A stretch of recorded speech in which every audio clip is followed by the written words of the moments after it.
Ginini, you gonna come and say hi?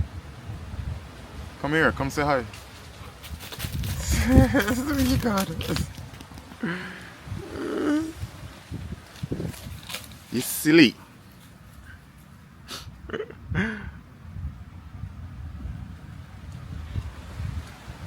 So we are back in nature again, and this is actually one of our favorite spots. And we come here in the middle of the week, like today, and this is one of my favorite reading spots. I'm sitting under an almond tree. I actually just collected a whole bunch of almond leaves.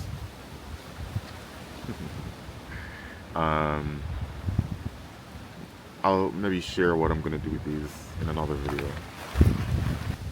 So yeah, I'm reading from Hagakure again, and we are still in chapter 1. And listen, I found some, you probably know what I'm gonna say, right? Bars this morning. Probably so far some of my favorite finds.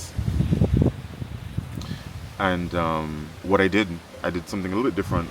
I sort of, because of how maybe this is how the text is just written naturally, but like I said before, it's not separated into sections. So it's in chapters, but within a chapter, in one paragraph, I mean, this guy can be talking about like 4 or 5 different things, right? Vastly different from another. I mean, he'll list just like, here's some quick wisdoms, bam, bam, bam, bam, and yeah. Anyway, this is just tossed together. So what I did is I started separating them into categories, and so I'm going to present them to you in categories, not necessarily in the order in which they appear in the book. So the first category so I'll say the 3 categories, right? One is art versus practice, which you can probably tell from the look on my face, I'm excited to read about and share. The other category is focus, and there's another category that I couldn't think of like what a single category is, so I just said like quick wisdoms of just like, these are like just like quick things that are related to like general things that you need to know. All right, so art versus practice. All right, this is my categorization. The first thing I found: there are many people who, by being attached to a martial art and taking apprentices, believe that they have arrived at the full stature of a warrior. But it is a regrettable thing to put forth much effort and in the end become an artist. In quotes. In artistic technique, it is good to learn to the extent that you will not be lacking. In general, a person who is versatile in many things is considered to be vulgar and to have only a broad knowledge of matters of importance. That's another ouch. Alright, apparently I'm vulgar then, because goddamn. It's funny, I was discussing this with a friend. A friend and I were catching up over dinner a couple nights ago, and I was telling him that people who have people who are good at a lot of things, like we're talking about the difference between like people like scientists, like doctors, engineers, people who kind of have those very sort of one track professions.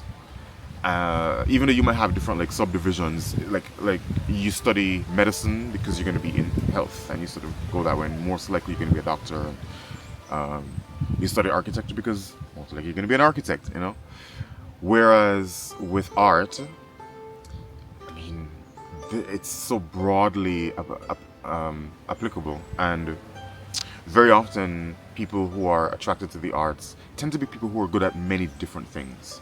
And uh, I was explaining to my friend, because he's a doctor, and I was explaining to him that while you may look at artists as like, oh, very cool and that kind of thing, one of the biggest challenges that people who are artistic have is that we are too good at too many things. So often we have analysis paralysis, and we tend to be kind of swayed, and like it's a real challenge to focus on one thing. I actually envy people who, I say, I don't know, envy, but like I there's something that I admire in people who, like, most of the doctors who I know, or pretty much all of the doctors who I know, they wanted to be doctors when they were children, and they just knew as a child, and they were like, cool, I'm gonna do that. Yeah, and there's some other professions that I find are like this, and there's something about that I find admirable, because it's like you just make up your mind. That's it. You've made up your mind. You don't have to worry about, you're not figuring things out necessarily later on. Whereas as an artist, I mean, you could be in your 60s and still figuring things out. I mean, I never thought of it as vulgar, right? Mr. Samurai. And then, it's funny because samurai are also typically raised to be samurai since they were children, right? So it's like another side of the table, and they don't suddenly decide to become samurai in their 20s, right? So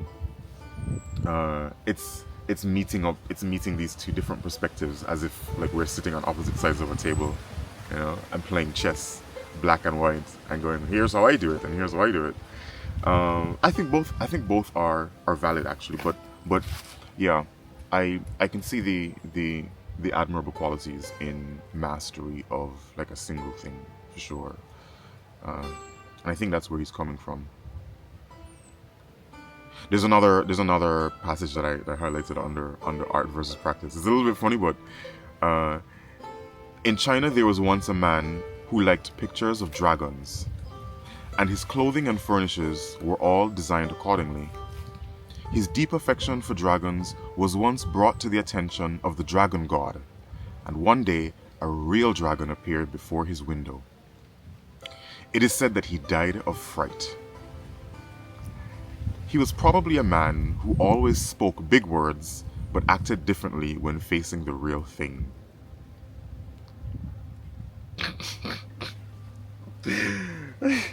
Yo,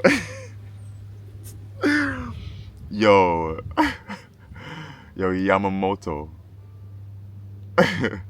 yo, Yami Easy. Let me tell you something, right? You're talking about dragons and you're spitting fire, bro. What are you saying? He was probably a man who always spoke big words, but acted differently when facing the real thing. I mean, that's such a beautiful little story. Um, it sounds like something that parents probably would have told their children often. Those little things those little um, maxims or koans or little sayings that we pass along. Um, yeah, yeah, really nice. It's so funny too, You're just the image of this man surrounded by dragons and his love for dragons and whatever it is, and dies of fright when a real dragon shows up. I mean, the poetry in that is exquisite. It's exquisite, you know. And I say poetry because yes, the metaphor can go as deep as you want it, right? And as I said in previous videos, my intention isn't to share every facet of my insights on these things, just to kind of share the finding, and maybe sort of say generally what I think is interesting about it. But I'll certainly be contemplating this more, but from in a metaphorical sense, obviously, right? Dragons, right? He didn't talk about some other type of creature, dragons. I think it's this idea of uh, you know, if you if you're someone who wants to go down uh, a certain pathway, there be dragons, and it's one thing to conceptualize this, but the real thing often presents genuine danger, right? I mean, the dragon didn't even need to. In his story, this dragon didn't even need to do anything. He just died of fright, right? The dragon didn't burn him alive or whatever it is. So just your own fright is a danger to you in certain realms. Your own disposition is something that you should consider if you want to play in certain arenas, if you want to um uh yeah, go down certain roads, whatever it is, certain industries, uh be in a gang, do something violent, do something dark, do something, you you're tempted by something that is dangerous, and I'm not trying to virtue signal here, by the way. I'm literally, this is like a functional point that I'm making, that hey, if dragons are your thing, then cool, but don't be the guy that dies of fright when the real dragon shows up. Like, be ready to deal with everything that comes along with it. Your own fear, your own disposition, and also the real danger that it presents as well. That's what I get from that. I'm sure, as I contemplate it more, and maybe other people would take away different things from it. But yeah, it's such a beautiful story. Okay, yo, I have a lot of stuff. I hope this video doesn't get too long, but whatever. I'm just gonna do it. Uh, there was a certain person who was a master of the spear. When he was dying, he called his best disciple and spoke his last injunctions. I have passed on to you all the secret techniques of this school, and there is nothing left to say. If you think of taking on a disciple yourself, then you should practice diligently with the bamboo sword every day. Superiority is not just a matter of secret techniques. Yeah, I love it. Again, this is his style that I love so much, right? Where he sort of gives you something kind of run on, and then he buttons it up right at the end with like a nice little sort of eloquism. Superiority is not just a matter of secret techniques. That what he means to say is being a master, being a true master of something, isn't only in, again, the because a secret is something that is kind of ethereal, right? A secret is something that is immaterial by nature. A secret is unspoken and unshared, therefore it exists in the immaterial realm. He is telling his best disciple, if you think of taking on a disciple yourself, practice every day with a bamboo sword. So maybe he's metaphorically saying, the basics, be as like, humble yourself and practice the basics of your craft every single day, because true mastery is not just in whatever uh, uh, theoretical technique or thing, whatever you've learned. So yeah, really, really, really, really good. I love it. Uh, the saying art aids the body is for samurai of other regions. For the samurai of the Nabeshima clan, the arts bring ruin to the body. In all cases, the person who practices an art is an artist, not a samurai. And one should have the intention of being called a samurai. When one has the conviction that even the slightest artful ability is harmful to the samurai, all the arts become useful to him. One should understand this sort of thing. I don't know that I fully understand it, but I think I smell what he's stepping in. Like, I hear him saying that what I like is this turn that happens. He says, when one has the conviction that even the slightest artful ability is harmful to the samurai, all the arts become useful to him. I mean, I think that's what we're meant to sort of contemplate, and I don't have all the answers for that, no. But I think that's the road to go down, which is that in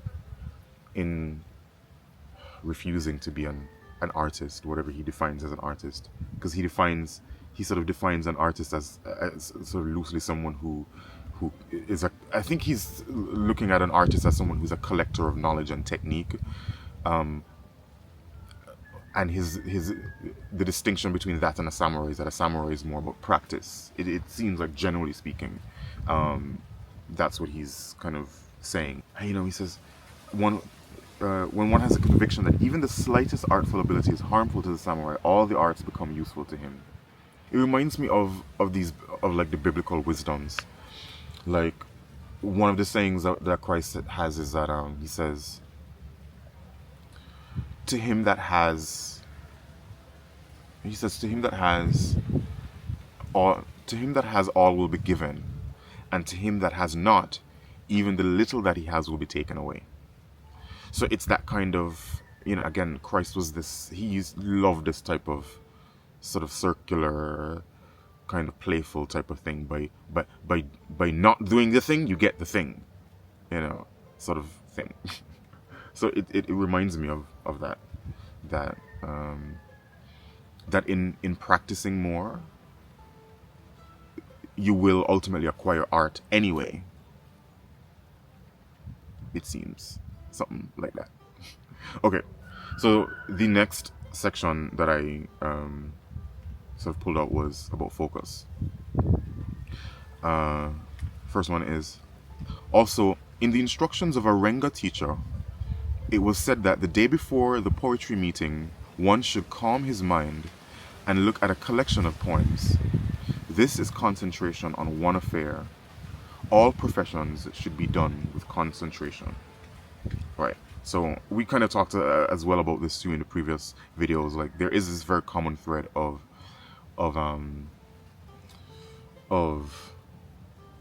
focus, of attaining this ultimate service to the present moment. That the day before your poetry meeting or whatever the thing you have to do, just spend time only doing that thing.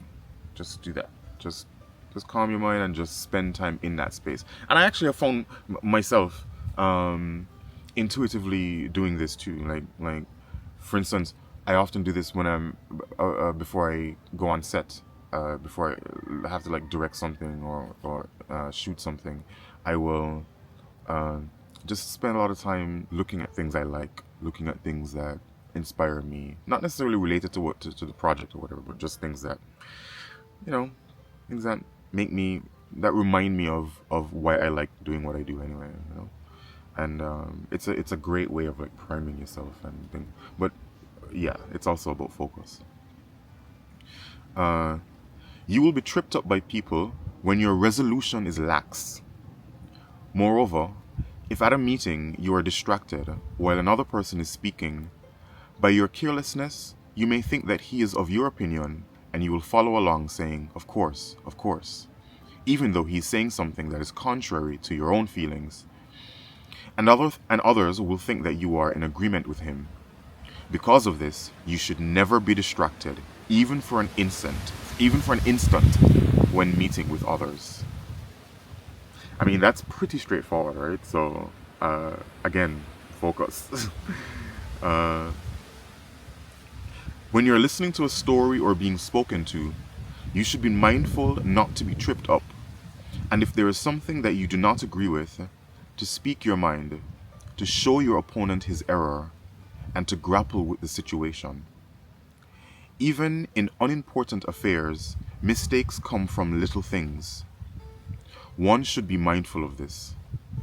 Moreover, it is better not to become acquainted with men about whom you have formerly had some doubts. No matter what you do, they will be people by whom you will be tripped up or taken in.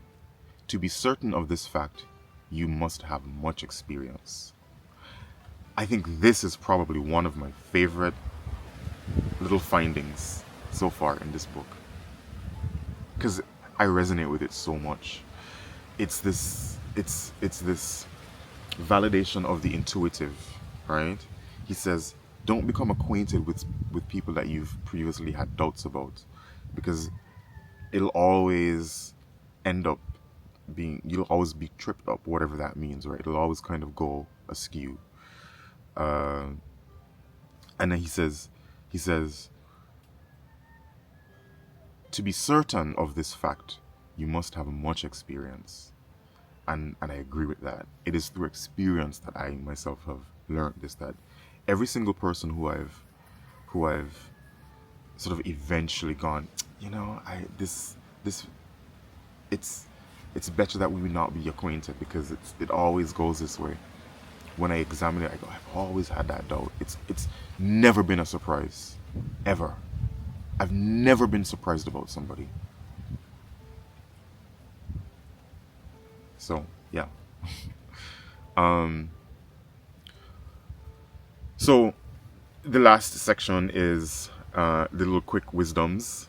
By the way, I like how he tells stories, right? He always has some imaginary guy that he's talking about, and he always has some. He's kind of like, this very much reminds me of Christ, because what's that line about? Is when one of the Gospels opens up that way? It says that he always spoke in parables. Without a parable spake he not.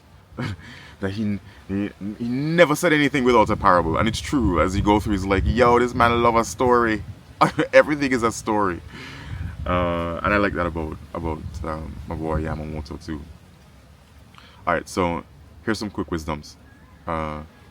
Last year at a great conference, there was a certain man who explained his dissenting opinion and said that he was resolved to kill the conference leader if he was not accepted.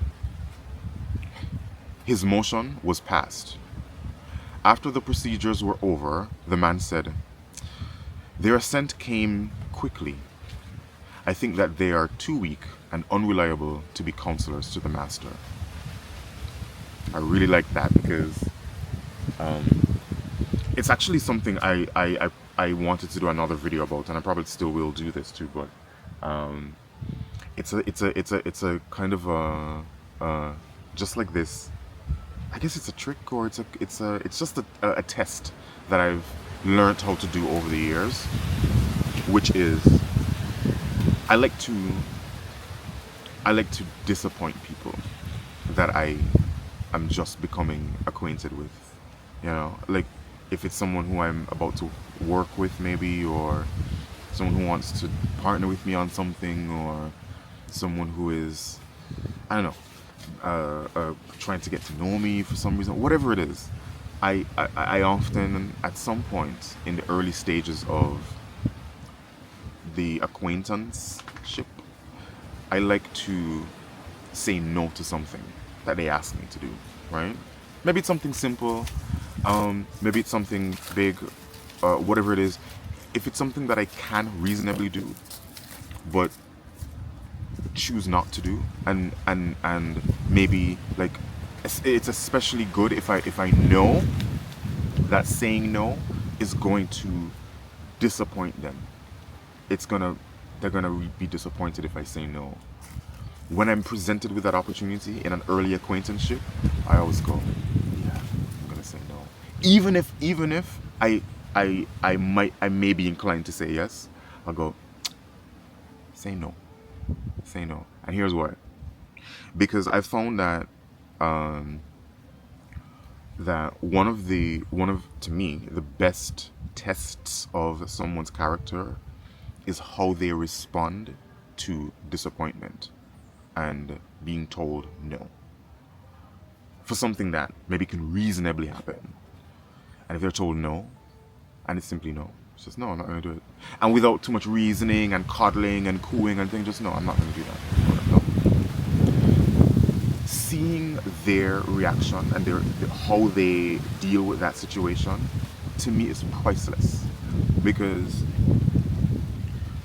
it tells me it tells me things about them that very often you don't discover in people until years later.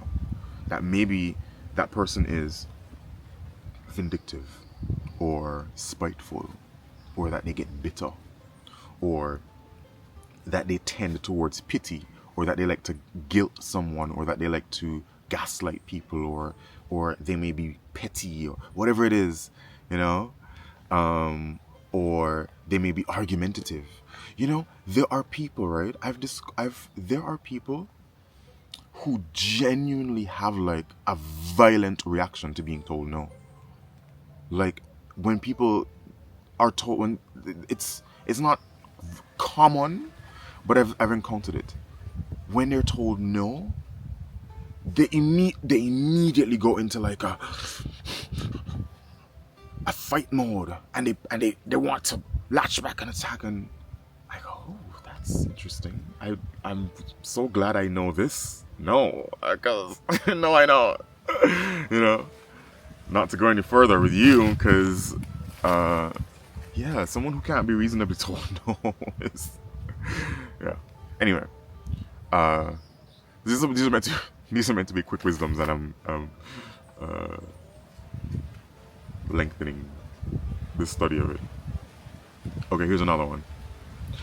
When an official place is extremely busy and someone comes in thoughtlessly with some business or other, often there are people who will treat him coldly and become angry. This is not good at all. At such times, the etiquette of a samurai is to calm himself and deal with the person in a good manner. To treat a person harshly is the way of middle-class lackeys. Guinness, come. Oh, you're right there. Good boy. I thought you wandered off someplace. You're such a good boy.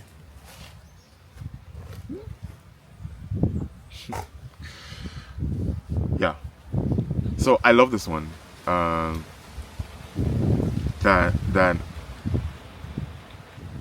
at such times the etiquette of a samurai is to calm himself and deal with the person in a good manner. To treat a person harshly is the way of middle-class lackeys. Wow. Yeah, again, these are the things that I find so attractive about this book. Is that you expect that any advice that this guy feels important to pass on to samurai in the form of a book, as you know, the way of the samurai of our clan. This is how we act and we believe in things. And it's important to him to make sure that you understand that there's a certain level of manners, respect, social cohesion, dignity, integrity. There are all of these internal character related traits that have nothing to do with fighting technique and the external vision of what a samurai is. And I'm starting to think, I wonder if part of why Yamamoto is writing these things is he's mindful that people have mis perceptions of samurai. Yeah, maybe he's feeling the need to correct any incorrect notions that people have. Certainly, I mean, yeah, yeah. I mean, it's not that I would have thought that samurai were impolite, but it's still surprising to me that this is a priority. Oh, I really love this one. This is so nice. There's something to be learned from a rainstorm. When meeting with a sudden shower, you try not to get wet and run quickly along the road. But doing such things as passing under the eaves of houses, you still get wet. When you are resolved from the beginning, you will not be perplexed, though you will still get the same soaking. This understanding extends to everything. I love that. Again, I mean, we've encountered this idea, at least its relative before as well. This idea of prior resolve. Prior resolve helps you to meet with the sudden disaster, rainstorm, or whatever the thing is, with calmness and with dignity and probably with a better stance and posture to overcome it as well. Uh, so I think I'm gonna end it with that because there are a few other ones that I pulled out, but they are there are other categories, I guess, and yeah, I feel sort of full. I feel like I've had a good meal from this morning's reading, and yeah, I feel more uh,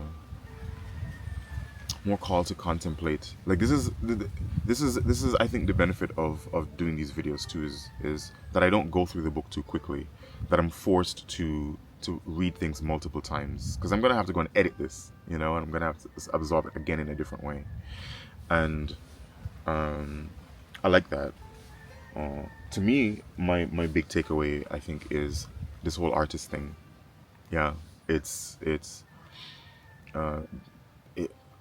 I feel instructed to become mindful of the line that distinguishes art from practice, and to be aware that in practice, in art you can acquire art but no practice, but in practice you will inevitably acquire art anyway.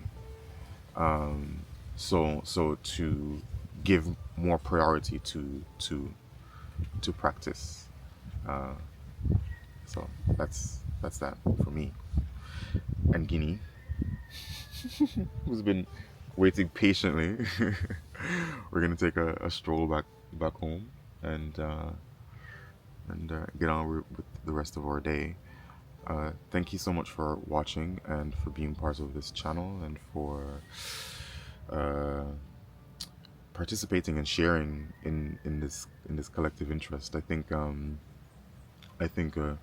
this is a message that is meant for a lot of people who are of a sort of an aligned ideology, and I feel good about doing my part in helping to share that with people who it's meant to be shared with. So yeah, that's that for me.